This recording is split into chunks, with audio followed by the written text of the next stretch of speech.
name's Anthony Tristán. I'm running for District 27 against Michael Cloud.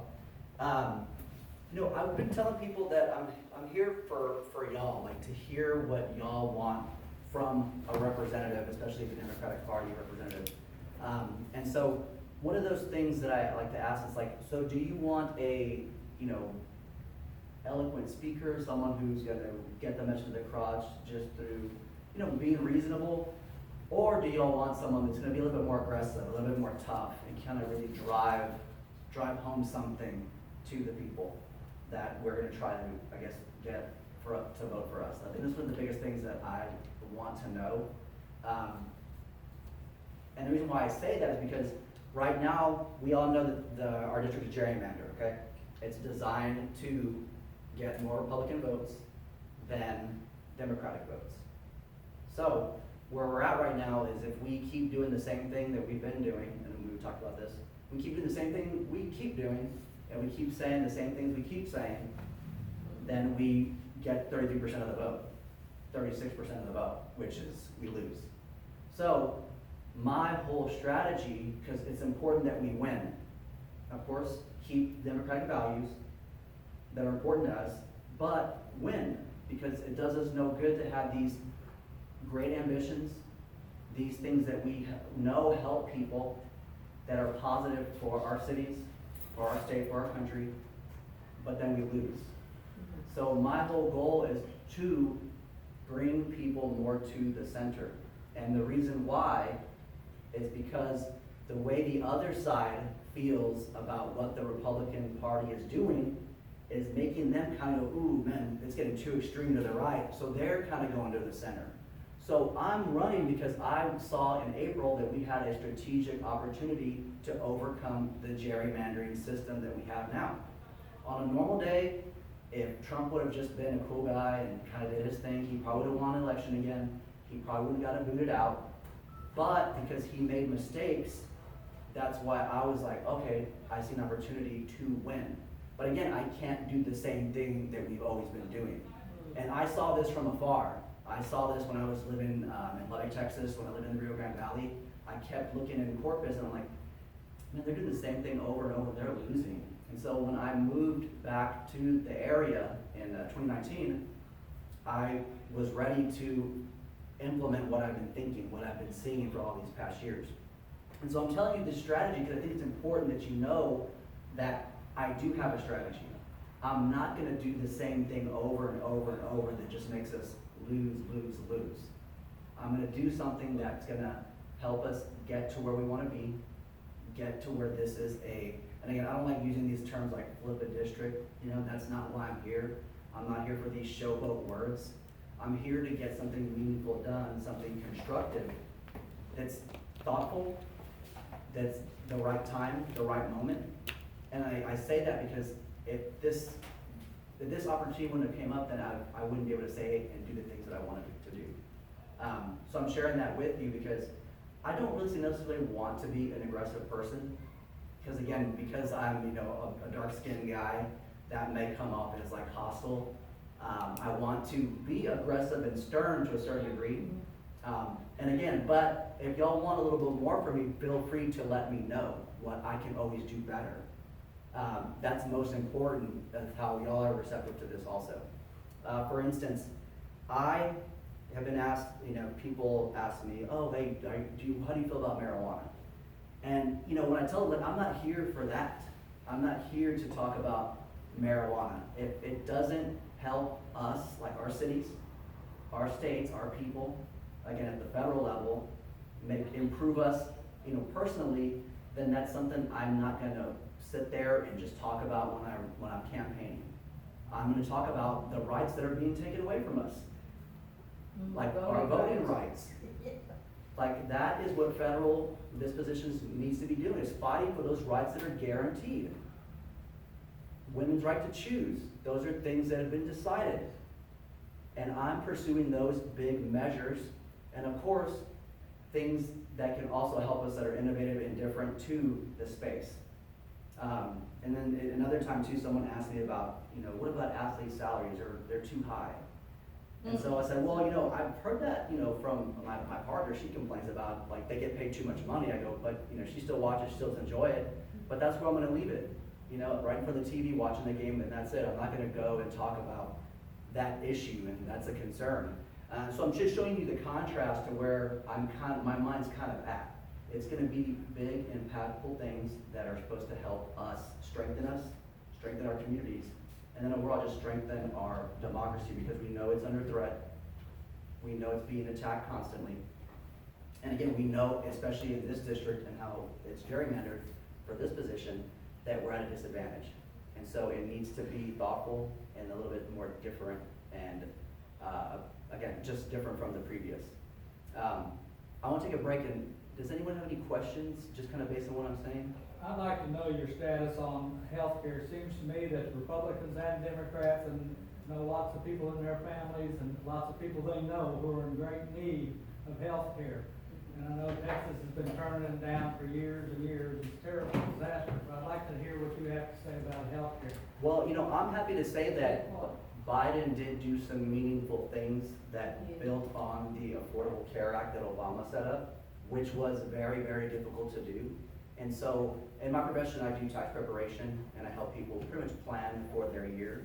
And so even I tell them, it's like, hey, with your income, I know that you can qualify for at least, you know, like if you're an individual, like $70 a month, and some of it gets picked up by the government, right?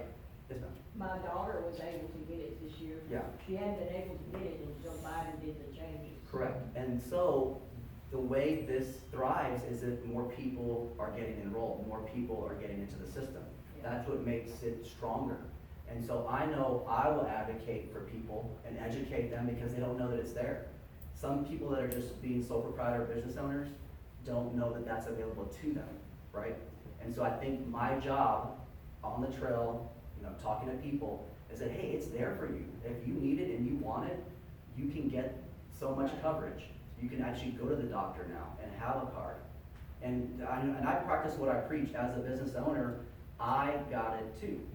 And so I support it fully, and again, I try to educate people that it's there for them, and by doing so, it strengthens it even more, and it makes it more viable, because the more people, again, the more people that are on board, the stronger it becomes.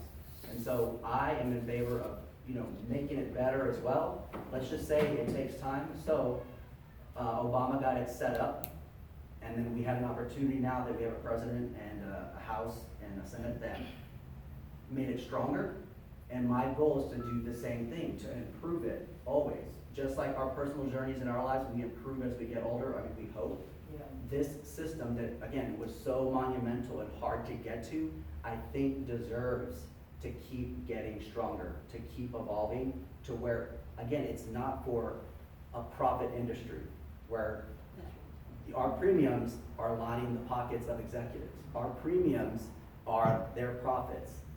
That should always be the goal, to limit the premiums turning into profits.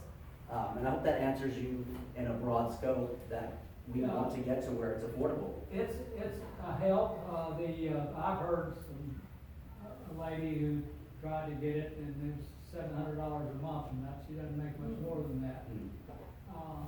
Anyway, I think that's an area that the Democrat ought to pound on, Yes. doing something about it. I know you can't promise things that are impossible given the numbers in Washington, but you make sure everybody understands that healthcare is a big priority you have, and that you'll fight for them on healthcare. Absolutely, and again, it's one of those big picture things that we all benefit from, a healthy community.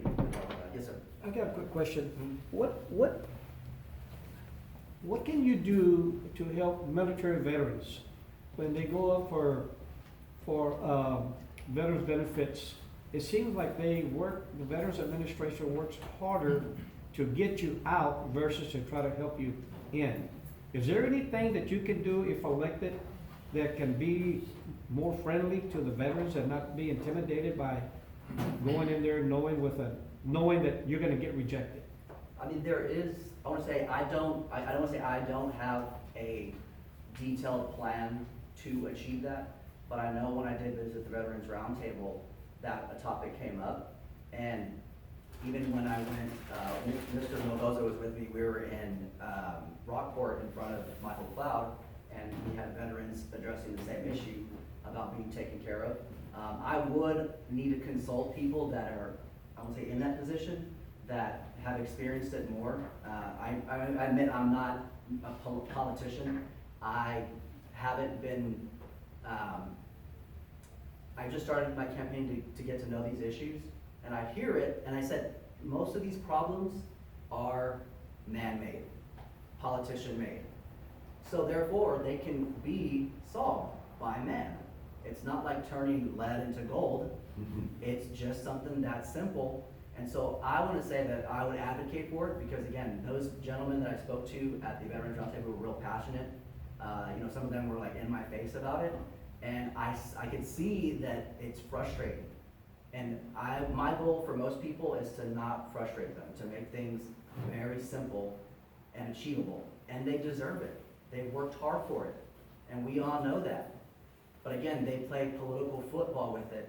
So that's what makes it so challenging at the moment. Because especially when we have our country divided on the government level, they're just kicking the can all the time.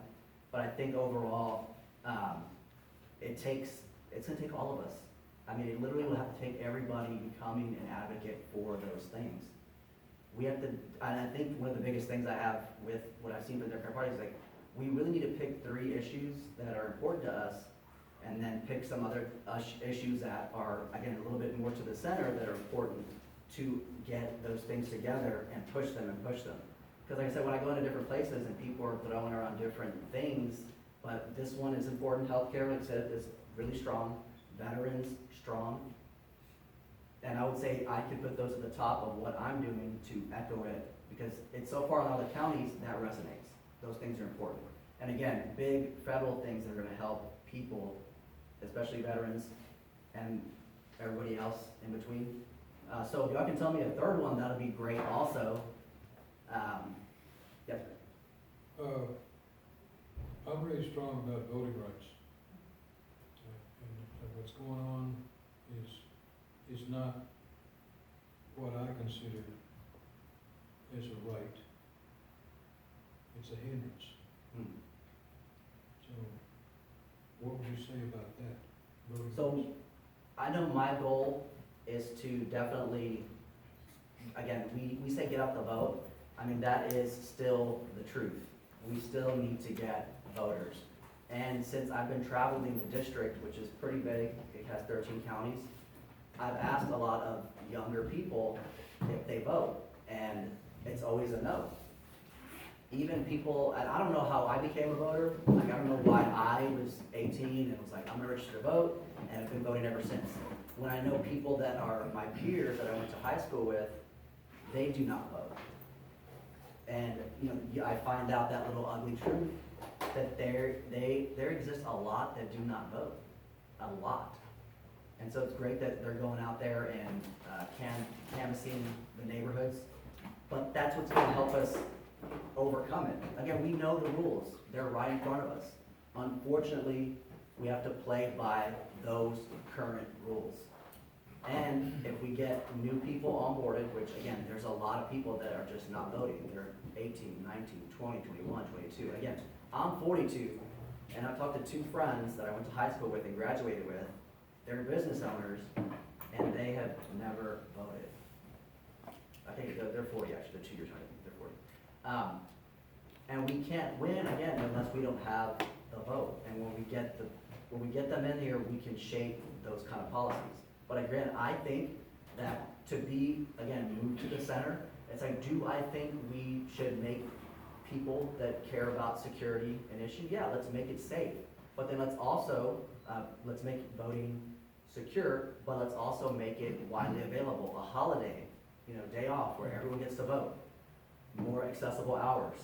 And again, it's a center-left policy to make those things work. There's quite a few days that you have to go vote. I don't know why you can't vote. Because I most mean, people there's can't all- take off work. They can't take off work. Yeah. Well, they have voting Children. hours on the weekend after 5 o'clock. Do they? Yes. No. So this evening there's voting. No. No. Tuesday, yes. Yeah, Yesterday there wasn't because it was a holiday. Yeah, come on, Right. holiday. Friday. Tuesdays and Thursdays is 7 to 7. Here. Here And, in Calhoun County. And we only have one weekend vote, that's, the first Saturday, and that's 9 to Now, 1. see, Victoria also does, I believe, on the whole Sunday weekend, they voting. do Saturday and Sunday. Yeah, it just Victoria. depends on the population. I know down here, the election clerks and the administrator, they try to make it accessible as possible, but we also have a small voting population, so they gotta figure out, because Oh, the polls have to be manned, and that's money. So they try to make it as accessible as possible within the hours that they can do within a budget. Has that always been the case that they had late voting after 7? Yes, because I never of the really voted petrochemical early, I only plants. voted on the day, but Yeah. The But they have had- petrochemical plants, as far as I know, since Dora's time, it's been Monday, Wednesday, Friday, 8 to 5, Tuesday, Thursday, 7 to 7, Saturday, 9 to 1. It's been that way for, Yeah. God, decades. Yeah. And it's like, you have 2 weeks to do that. So you almost have like a whole month to go vote. Yeah, and again, I think it's a lot of educating still. And unfortunately, it never like ends. Like I think what happened with the party is that when, and I go back to like Obama, when Obama won, and again, he won the House, Senate, presidency, Democrats felt like we did it, like it's over. Woo, we can relax now. But that was when we lost so much ground. And unfortunately, because we did lose so much ground and they had been methodically planning, we kind of have to, again, kind of go towards the center to recapture these people that are disgruntled people on the right, that are also, again, backing away. Y'all just showed up here, but I was explaining how there are a lot of Republicans that see what's happening on their side, and they're, again, I'm gonna be moving, like they're moving away from it. And then we're on the other side, and we need to recognize that we need to move closer to them and say, hey, let's get together, let's try to, since we know our government isn't, we know Republicans and Democrats are butting heads, fighting each other. Well, at the ground level, we as people, as voters, because we're voters first, I'm a voter first, I'll always be, I'll never be a politician, always a voter, but we need to get closer and work with them more. And that's my intention also, to get those voters. Because, we talk about numbers, we need, if Michael Clark gets the same amount of votes, right, then we need 46,000 votes to pretty much match him throughout like the district altogether. Like that's a 15% increase of voters that we need. And so we know that young people, most of the time, vote Democratic. And then we know the voters that, it's weird, the voters that I would say the people that aren't registered to vote are more than likely going to vote Democrat as well. So those are target audiences that'll help us get to that goal of winning this seat. But whatever, on the federal level, if, again, we win the 27, if I get elected to Congress, that all trickles down. Not like Republicans trickle down economics, but it does. The more Republicans we have, it will trickle down to all the other seats.